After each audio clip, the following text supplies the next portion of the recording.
rasaniuz.ir. قل این کنتم تحبون الله فاتبعونی یحببکم الله. حضرت فرمودند که اصل حب تبری از سوی المحبوبه.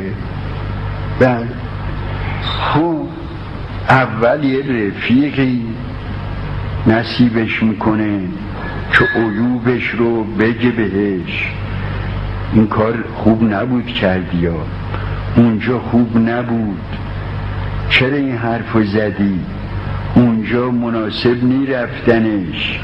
یه همچین رفیقی که با او اخن مصطفی، اول یه رفیق بیداری که مثل من غافل نباشه برای او نصیب میکنه. اطیب شیء فی الجنه و الذ اشیاء حب الله هست.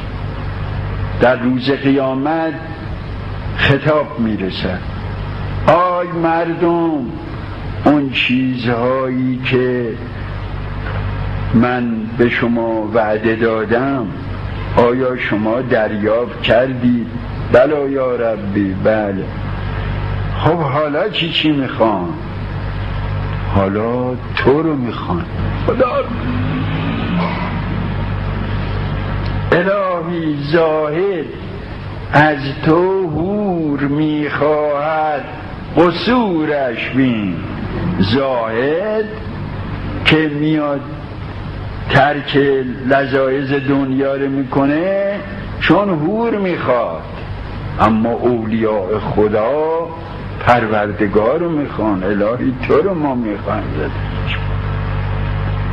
ان اهل الجنه لا یظلمون.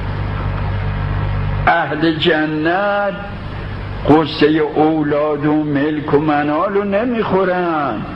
بر اون ساعتهایی که از محبوب ها، عزیز ها غفلت کردن، بر اون ندامت بده.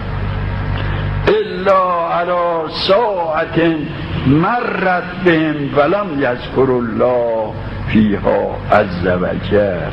در این سر قصه میخورن عزیز دلم. قال الله و آخر دعواهم ان الحمد لله رب العالمین.